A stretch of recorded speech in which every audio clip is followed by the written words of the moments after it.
back to the kitchen and another episode of Cooking with Rev. No, I don't have a new cameraman. I actually have a selfie stick, so I can actually get wider angles now. Yay for selfie sticks, right? Okay, so what are we making today? Today we are making a very simple recipe, even simpler and probably quicker to cook than the previous easy meatloaf that I showed you guys how to make. The meatloaf probably wouldn't have been nearly as long as if I hadn't been making other things at the same time. This, I'm only making one thing for right now, so it'll be quick and easy, and you'll see just how easy in a moment. So let's flip the camera around and I will show you the ingredients you're going to need. Wait, did I even tell you what we're making yet? We are making a very simple vegetable soup. And now we'll flip the camera around and show you the ingredients you're going to need. Okay, so the first ingredient you're going to need in what is called an 8-can vegetable soup is you're going to need a can of Del Monte green beans. I use the cut green beans instead of the whole ones. You can use the French cut if you like. The recipe does say not to substitute, so get Del Monte. It is a little bit more pricey, but not super pricey. I think I pay like 80 cents versus 60 cents for the generic brand, so get Del Monte. So first you're going to need green beans. Second ingredient, also Del Monte, sliced potatoes. So you can see it says sliced potatoes. You can use the diced ones if you like diced. I use the sliced ones just because it gives the soup a little bit more texture. So that's can number 2. Can number 3 is sliced carrots, also Del Monte. Again, try not to use substitutes unless you absolutely can't avoid it. If you want to use a substitute that might be slightly cheaper, maybe use Libby's, but I would try and stick with Del Monte if you can. Number 4 is whole kernel corn. Again, Del Monte. Do not use cream style corn. That would be horrible. So, yeah. Whole kernel corn. Next up, Del Monte diced tomatoes. I got the basil and garlic and oregano because they were on sale 2 for 1. But you can use any Del Monte diced tomatoes. Doesn't matter the flavors, just regular or whatever. Just make sure they are Del Monte. This is not a sponsored video. This is just what the recipe calls for. Next item, 1 can of Hormel chili with no beans. This is probably the more expensive item out of the recipe. I think this was $1.50. Most of the canned goods are like 60 cents. Next item, Hormel chili. This one says no beans. The recipe calls for 1 with beans, 1 without beans. I don't like beans that much, so I'm doing 2 cans without. If you like beans, get 1 with, 1 without. The 1 without is basically to add additional meat content to the recipe. The beans just pad it out, which is why I use the sliced potatoes instead of the diced potatoes. Next can, Campbell's. Again, use Campbell's and use Hormel. Old-fashioned vegetable soup. Now, as you can see, the cans are slightly different sizes. Campbell's doesn't make larger cans anymore, but it's okay because these soups are concentrate, which means when you make these, normally you're supposed to also add a can of water after you empty the contents into the pan. You're supposed to add another can full of water to the soup to uncondense it, whatever the proper term for that is, and make a fuller pot of soup. This one we're using because it is condensed, and you'll see why shortly. So 1 can Campbell's old-fashioned vegetable soup. The final ingredient, in addition to our 8 cans that we just counted out, is this guy that we saw in the last video. This is McCormick's original taco seasoning. You can use mild, medium, hot, whatever you like for your preference. I'm using original. It's somewhere between mild and medium. This one, you can substitute other brands if you don't like McCormick's because it doesn't really say a name brand for this one. It just says taco seasoning. So I use McCormick's because that's the one I prefer. You can use whatever on that. And there you have your 8 cans and 1 envelope. And now I'm going to show you how to prepare it. Okay, so the tools you're going to need for this recipe coming over here to the stove is 1 stock pot, a soup pot, whatever you want to call it, 1 lid, and 1 can opener. Most of these cans I tried to get the ones with the pull tabs, just so I didn't have to get out the can opener. Unfortunately, like for example, this is Del Monte can, this is Del Monte can. One has a pull tab, one doesn't. So you have to have a can opener on standby. Actually, there is a video online of how to open a can without a can opener in case you don't own one. I'm not going to try it today just because I don't want to make a mess. But yeah, so let's get started. Okay, the first thing you want to do, remove your lid from the pan, set it aside, and heat your pan to like a medium, slightly above medium high heat. And you're just going to let that heat. Now I'm going to open up all my cans and I will be right back. Okay, so here you see all my cans have been opened and ready to go. Do not drain any of these. That is the most important thing. Do not drain. And here is why. And one of the reasons why it says to use these specific name brands. The story behind this recipe is a friend of my mother's daughter got this recipe out of Weight Watchers magazine, I believe it was. Why she's reading a Weight Watchers magazine, I don't know. She's thin, so, but, you know, maybe she got that way by watching her weight. With Weight Watchers, they have all the sodium and everything from the way Del Monte and Hormel and Campbell's are packaged, and that's what they've measured out. Also, others, these are canned in like water, where the others are kind of canned in syrup, generic brands and things like that, which you may notice as you open things. So the reason you don't want to drain these is all the fluids in here are going to become your broth. That's why there's no real broth here. So first step up, you're going to take your potatoes and right over here into the pan, juice and all, just like that.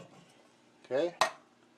Next up, we're going to take our green beans and again right into the pan, juice and all. Next up, our carrots, right over and into the pan. Okay. Next one is our corn, whole kernel, into the pan. We're really cooking here. Now, another thing you might want to have on hand is a spoon. I'll show you why in a second. I normally wouldn't use this to stir this up, but I'm going to just temporarily.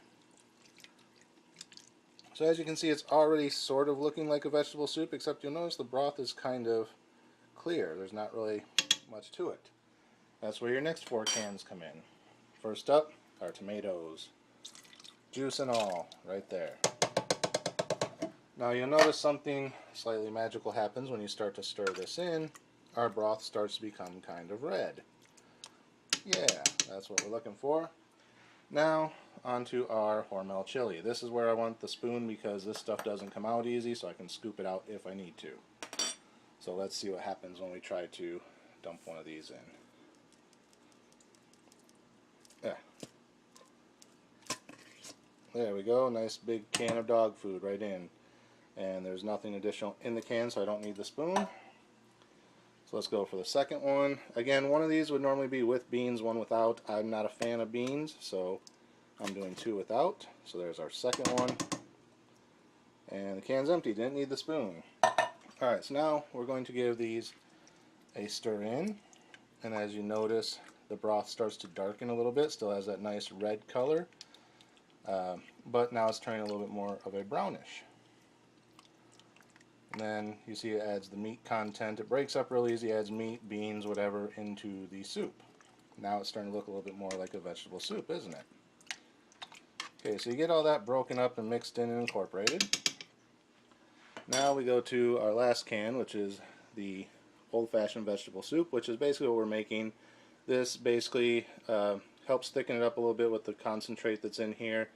Adds a few other minor vegetables that we don't have, and add some of those funny little noodles in there. So we're going to dump that in as well, whole can.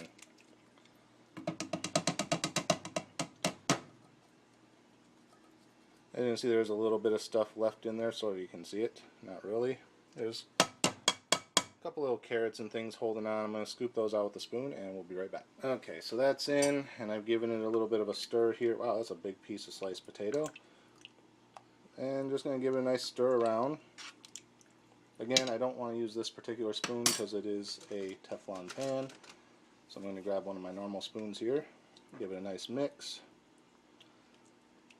And one final ingredient here is our taco seasoning. This is where all your spices and things come in. So I'm going to rip this open and we'll be back in a second. Okay, so there we have our taco seasoning opened, and we're just going to dump the whole packet right in there like that. Give it a nice tap, make sure we got all the good stuff out of the bottom. And we're going to stir that in and incorporate it. That is all the seasonings that you need, except for maybe if you want to add a little bit more salt or pepper for your taste. But this is all that the Weight Watchers book called for, because this is all the sodium and everything that you will need for this recipe. I don't know what the exact calorie count is on it. You can look it up if you want. Okay. And now that's all incorporated, like so. Take a look at it. Doesn't that look like a nice bit of vegetable stew? Alright, so now what you want to do is put your lid back on it, bring it up to a simmer, and I will be back once this is simmering. Okay kids, we're back. So as you can see, this has been steaming for a while. Also, make sure you guys do stir this occasionally. You don't want the vegetables to stick to the bottom of the pan and start to burn. I actually forgot about it for a second because I was looking for another recipe I'm going to make soon. And it did stick a little bit, but as you can see, it's starting to simmer. You can see the cloudiness on top and the little bubbles forming there. So ultimately what you're looking for is when you stir this, I don't know if you can see it on the camera, but there is steam coming off of it. When you stir it up, you want it to almost immediately boil again. Steam coming off of it is a good indicator that it's heated, but as you can see, it's already starting to come back to a boil here. And that means that it's heated evenly all the way through. So as it comes back to a boil, if you stir it, you're mixing everything in, bringing the cold from the bottom, or the hot from the bottom up to the top, and pushing the cold back down to the bottom. And if it immediately starts to come back up to a simmer again, like it is here, that means that it is heated all the way through. So there you have it. That is your quick and easy vegetable soup. And then you just kind of dish it out into a bowl. I'm not going to use a slotted spoon because I do want the broth. And that is it. So at this point you can turn off your burner, remove it from the burner if you want, set it aside until dinner time, which is where that's going to go. If you do cook it in advance and then you're not going to have dinner for a couple hours, just turn the burner back on, just stir it regularly until it comes back up to heat like I just showed you. And yeah, that's it. That is your quick and easy vegetable soup. So there you have it, guys. Hope you enjoyed that recipe. It was a lot quicker and easier than the last couple that I've showed you. Just a quick, easy vegetable soup. If it's cold outside, nice way to heat you up. Again, I would show you me eating it, but that's for dinner tonight, so it's going to set aside, bring it back down to room temperature. Then I'll probably put it in the fridge until Mom gets home from work tonight, and then I'll put it on the stove and reheat it. Or I can throw a bowl of it in the microwave, whichever you prefer.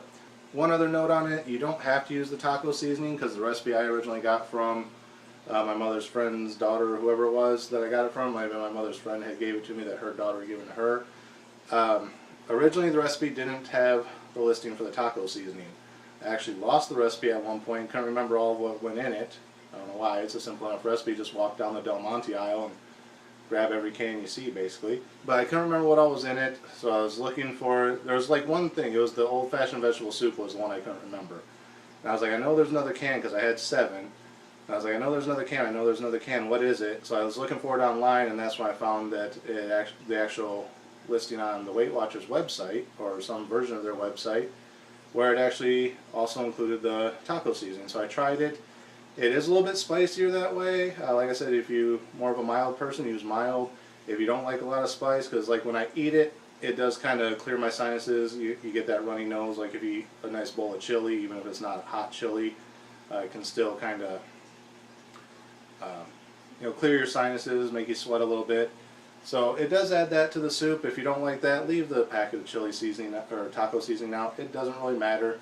Like I said, you can add a little bit more salt or pepper to taste. I usually add a little bit of pepper to it, but I do that per bowl, so I'm not overpowering the whole thing, because it does have a lot of spice to it already. So that is it for this episode. Again, as always, thank you guys for watching. Remember, like, comment, rate, subscribe, share the video. Links are down there in the description and up there in that corner or that corner. One of these corners. Forget if this mirrors once I put it up or not. If not, it'll be up in that corner. So links are up there, and until next time, I don't know if I like the phrase of get out of the kitchen. It was supposed to be a play on if you can't stand the heat, get out of the kitchen, but it's not really, I don't really make a lot of spicy foods. That would be more of something for like a spicy food type of thing, but it's all I got for now, so until next time, get out of the kitchen.